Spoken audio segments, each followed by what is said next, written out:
আল্লাহ নবী বলেন, ওরে উম্মতেরা জুমার দিন আমি রাসূলুল্লাহ সাল্লাল্লাহু আলাইহি ওয়াসাল্লামের উপর তোমরা বেশি বেশি দুরূদ ও সালাম পাঠ করবে।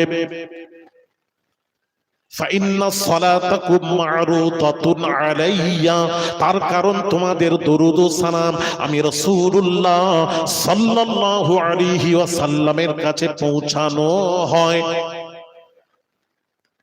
সাহাবীরা আরজ করলেন, ক্বালু ইয়া রাসূলুল্লাহ সাল্লাল্লাহু আলাইহি ওয়াসাল্লাম কাইফা তু'রাদু সালাতুনা আলাইক ওয়া ক্বাদ আরিমতা।